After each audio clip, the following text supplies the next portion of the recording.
So we are in the portion of this week's portion called Yitro, and we're going to read from the Zohar, chapter number 1. Now, remember what we did last time, right? We actually we translated it into Spanish so everyone can read it. So I'll do it again now, okay?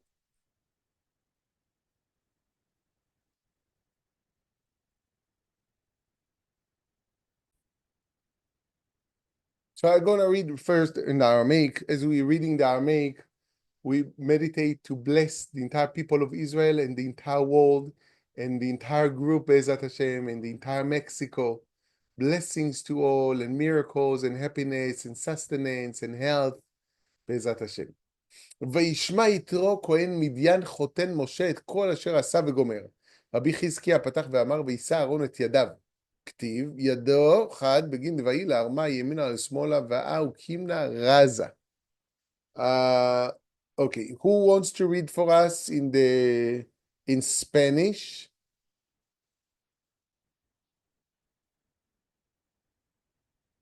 Over here. Sí. Yes. Yitro, versículo 1. Cuando Yitro, sacerdote de Madián, suegro de Moisés, oyó todo lo que Hashem había hecho por Moisés. Shemot 18:1. Rabí Hizkidash abrió la discusión diciendo, y Aarón alzó sus manos, Baikra 9:22. Sus manos se escribe sin yud, por lo que significa solo una mano. Y esta es la razón por la que uno debe levantar la mano derecha sobre la izquierda, y ya hemos explicado ese secreto. Thank you. So he says, Yitro was the father-in-law of Moses. Moses married the daughter of Jethro. And Yitro, basically, it says about him that he was a priest for idol worshipping. What does it mean, idol worshipping? It's like in the old times, if people used to take a statue and would pray to the statue, right? We know that we only pray to God, not to anything else in the world, only to God, right? Because God is the source of everything, is the source, right? So we only praying for him. But Yitro and many people in the ancient world didn't understand it yet. So Yitro was a priest of idol worshipping, and he was doing like a lot of different things that it's the opposite of the connection to God, right? But it says that Jethro heard. What did Jethro heard? He heard about the miracle of the splitting of the Red Sea and how the Egyptians died. And he also heard how the people of Israel defeated in the war against Amalek, which was a very, very strong army. He heard those huge miracles and he realized, now I understand the power of God. Now I understand the power of, the real power of God, that God is in control of everything and is the source of everything, and there's no other power in the world beside him, right? So Jethro heard. And by the way, it says that all the people of the world heard what happened on the revelation, on the splitting of the Red Sea and the battle against Amalek. But what's so unique about Jethro? Jethro, when he heard, he really felt inside that he want to do a change. Not like, wow, beautiful miracle, that's amazing. He said, okay, how can I take it to my life? If there is such a strong God, such a powerful God, how can I connect with this power? What can I do to get closer in a real way to that power? And Jethro internalized it. And he took upon himself from that time on to change himself completely, to become a person that focus on spiritual work, focus on connection to God, stopping all the idol worshiping, stopping all the negative magic forces that he used to use, right? Just purity, just to focus on the words of the Torah, the work of the Torah, which is to transform ourselves inside, to transform our ego into sharing. And by doing that, that's how you helping the entire world. That's how you connected to God. That's how you bring joy to the Creator. So Jethro heard it, and it's interesting that the name of this week's portion, it's Jethro, right? That's the name. Why? There's many people that you don't have a name of portion after them, because Jethro did such a tremendous transformation inside him. The most important thing in life is how much true transformation you do, not how much great person you are, how much money you have. It's how much truly you changing yourself, how much you take your egoism and transform into real care and love. And that's what Jethro did. And that's why there's a whole portion named after him. But he says that, okay, let's continue to read a little bit more. Number 2. Who wants to read for us number 2? Ay. Yes. Oh, Yitro, versículo 2. Encontré esto en el libro del rey Salomón. Cualquiera que desea alzar las manos en oración y petición será maldecido por 10 potentados. Estos son 10 gobernantes que están en una ciudad, Cogelet 7:19. Estos 10 potentados están designados para quienes extienden las manos hacia arriba para recibir esta o aquella bendición y para otorgarles poderes mediante los cuales el santo nombre es exaltado y bendecido desde abajo. Cuando el nombre es bendecido desde abajo, al extender las manos hacia arriba, recibe bendiciones desde arriba. Así es exaltado desde todos los ángulos. Thank you. So we need to know that our fingers are channels for 10 forces of light. You know, the 10 utterances, the 10 commandments, it's not a coincidence that it's 10, because 10 telling us about the 10 forces of the world, which are 10 sephirot, right? And we need to know that when a person lifting his hands like that, it's very important that a person would know that in that moment he's drawing energy from the upper world. And it's also very important that a person will realize that I can do it only if I'm channeling that energy. If I'm praying to God, I want light, so I can share your light. Because if a person only wants light, but for himself, it's creating blockage. It's not allowed the light to shine through, and because of that, it's actually creating kind of a spiritual problem in that person's life, because he's drawing so much energy, but it's only for himself, so it's creating it's creating a blockage. So that's why we need to know that when we're raising our hands, when we're asking God, we're asking God to give me, to fulfill me, to give me light, so I can be a channel to spread the love and the light of God in the world, not for myself, right? Right. Let's jump to number 4, 1 second.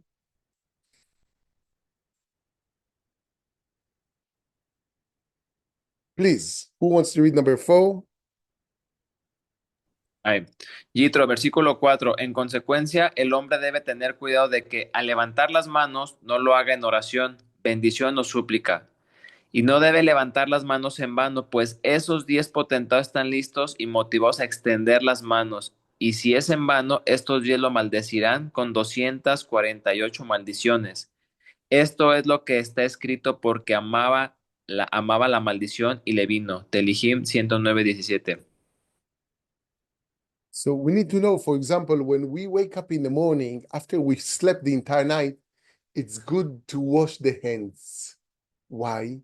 Because in the night, there's some kind of negative energy being surrounded around our fingers. And if we're touching the eyes like this, it's not the best thing to do for the eyes.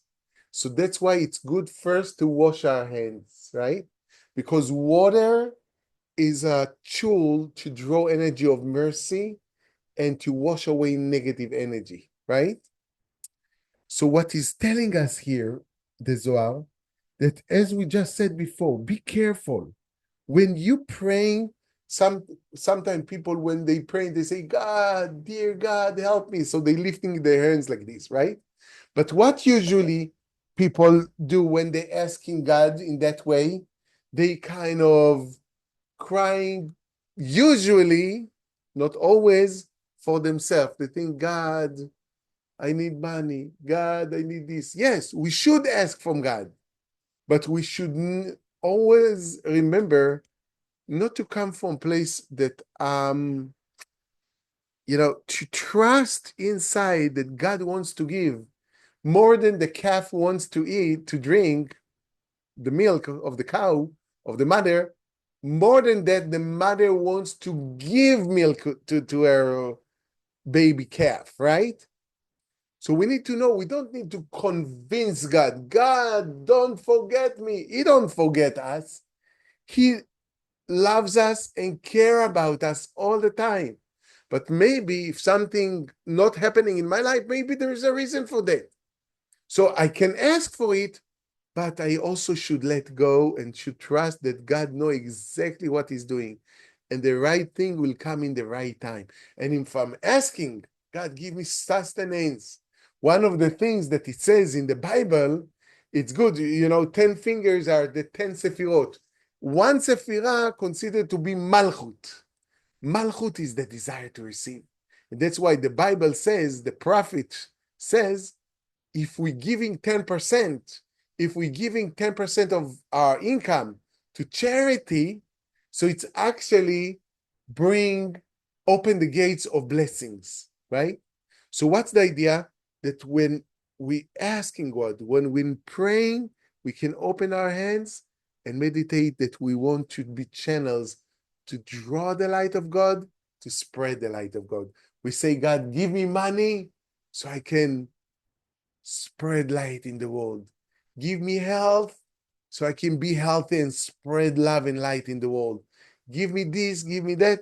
So all the time to remember that we are channels, right? Right. Yes, just let's maybe read one more.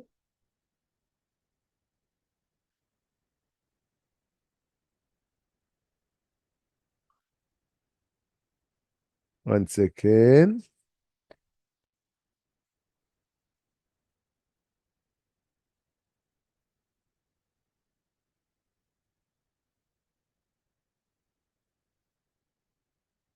Okay, will you have a little bit more time?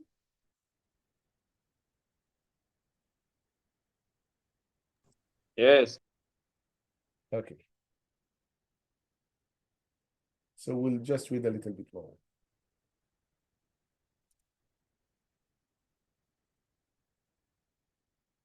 Who wants to read for us number 13?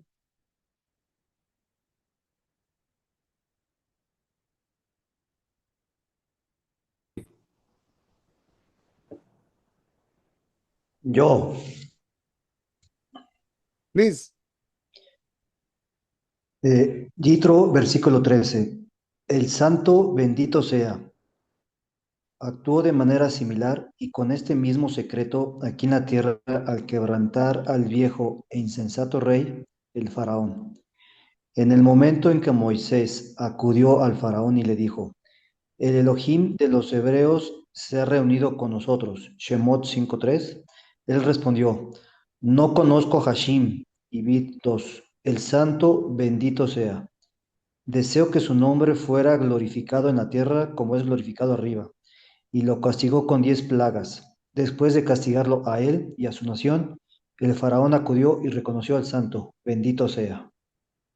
So Pharaoh representing the ego. The ego all the time wants to convince us that we don't need God. It's you, it's your power. You doing things. It's your strength, it's your wisdom, it's your money. That's the Pharaoh inside us. That's why there were 10 plagues Remember, we're talking about 10 utterances, 10 plagues, 10 fingers.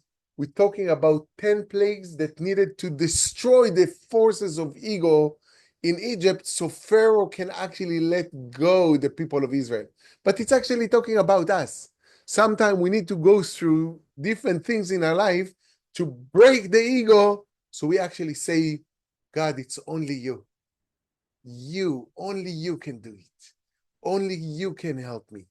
I can be smart and strong and a lot of experience, but without God, I'm nothing. Right? Let's read another one, number 14. Yes, please go ahead.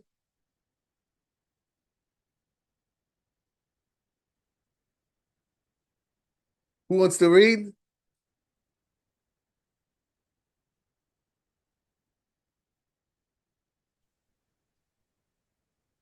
Yitro, versículo Yo. 14. Yes. Continue. Después quebrantó y humilló al sacerdote de On, Yitro, que servía bajo sus órdenes hasta que llegó y reconoció al santo. Bendito sea él diciendo, bendito sea Hashim que te ha librado. Ahora sé que Hashim es grande. Shemot 18, 10, 11. Y este es el sacerdote de On, del otro lado, que es del lado izquierdo. Y este es el secreto que Raquel comunicó al ver la muerte. Dijo, Benoni, Lit, hijo de mi dolor. Bereshit 35, 18. Y por eso Jacob se apresuró a decir, Benjamín, It, hijo de la derecha, el lado derecho y no el izquierdo. So after Pharaoh means admitted that God is the force, is the only force in the world, and he's controlling everything. And if you allow the light of God inside you to take over, what's happening in our room when you turn on the light? The darkness just fades away. So Pharaoh understood it, and Jethro understand it. And we, in this week's portion, we have the merit, the ability to understand, to really deeply understand the power of God. To deeply understand that if I'll just let the power of God enter, being revealed, and I'm willing to let go of the ego, and to, instead of all the time just thinking what I'm receiving, instead of that thinking what am I giving, that's the real force in the world. That's real success. And that's what Jethro understood.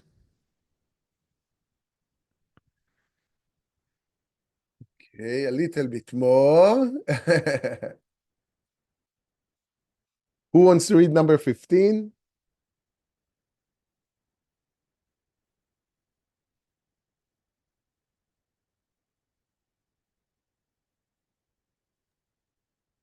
Who wants to read? ¿Quién quiere leer? Es su clase, disfrútenla. No one? Sí, ¿puedo Yo, yo? Yes, please. cuando el rey y aquel Yitro, sacerdote, versículo 15.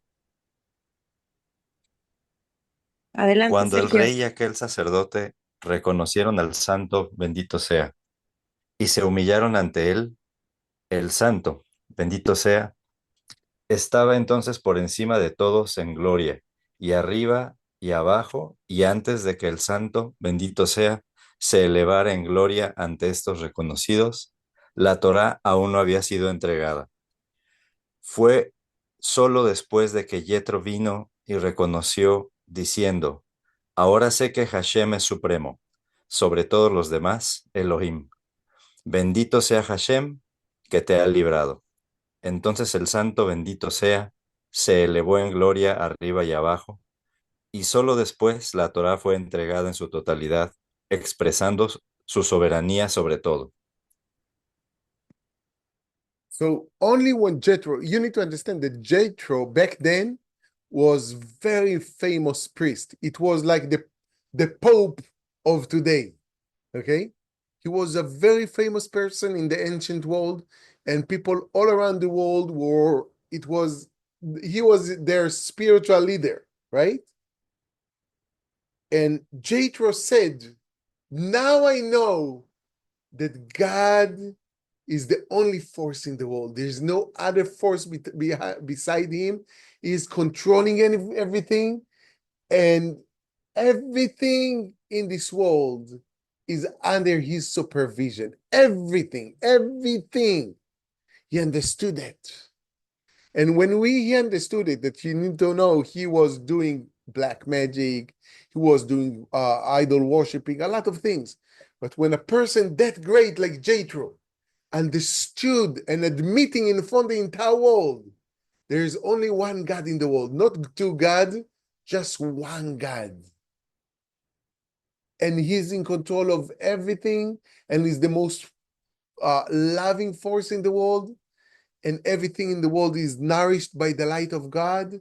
When he understood it and admitted it, it destroyed the forces of evil and ego in the world.